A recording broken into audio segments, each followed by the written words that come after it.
You know that feeling you get on a Sunday evening when you start to realize the weekend is ending and you start thinking about everything you have to do next week? That feeling of dread and overwhelm? Well, in this video, we're going to talk about one antidote to feeling overwhelmed.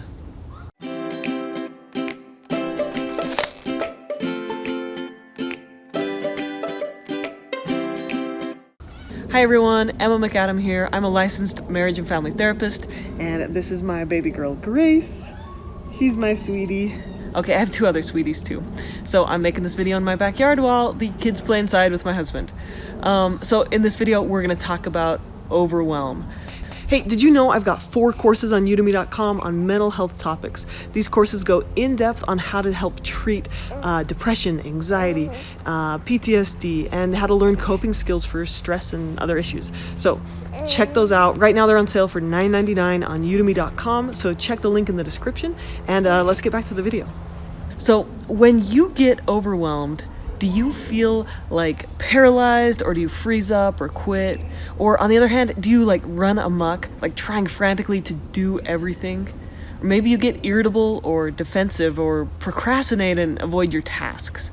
When you start to have a bad day, do you go out of your way to bring to mind every single bad thing that has ever happened to you? Or do you just feel like there's so much to do it's pointless to start? Like, these behaviors, they're all functional in the short term. They give us an excuse to shut down and curl up in bed, but they aren't going to help you in the long run. On the other hand, some people have a habit of sprinting around trying to do everything for everyone until they become completely exhausted, and then they shut down. And this might get some things done, but it isn't sustainable in the long run. We often develop these habitual responses to high levels of stress, and our tendency is to shrink back, withdraw, or protect oneself. Each one of these responses is a type of fight, flight, or freeze response, and it's triggered by an overload to the alerting part of the brain. This is the sympathetic nervous system. So these responses, they're natural, but they often get in the way of getting anything done. So take a minute right now and think about, what are your behaviors when you feel overwhelmed? And how well are they working for you? The deep brain, so this is the brainstem and the limbic system. The deep brain is not built to multitask efficiency. Our cortex, so that's like the front part of your brain, it can do that a little bit, but juggling multiple tasks freaks out our core brain. And this triggers an emotional response, this shutdown response. But fortunately, this is something we can counteract in a few simple ways. So the first thing you want to do is check yourself for faulty thinking that gets in the way of getting stuff done. So thoughts like, I should be able to handle all of this right now. There's this faulty idea that scientific discoveries were all this single eureka moment. And the reality is most tasks, great and small, are accomplished by degrees. This is small progress that builds on other people's work or little bits of progress here and there. Another piece of faulty thinking that's going to stop you is all or nothing thinking. Hello. And this says, if I can't do it all right and get it all right, then I might as well not even try. Instead, practice big picture thinking paired with small actions. Here's another type of faulty thinking that's going to interfere with your ability to get things done when you're overwhelmed. This idea that I must always say yes, that I have to always do what other people want me to do. Instead, you and I, we've all got to learn to say no and to prioritize. We want to be able to maximize our short time in this life. We want to be able to do everything and take care of everyone. And we sometimes delude ourselves that it's even possible to do everything. Then we spread ourselves too thin and we multitask ourselves into non-productivity. I might be multitasking a little bit here, but seems to be working so far. Instead, choose the important over the urgent and prioritize your tasks so that you don't feel like you have to do everything. Here's another type of thinking that's going to get in the way when you're overwhelmed. If you say, I'll do it when I don't feel blank about it.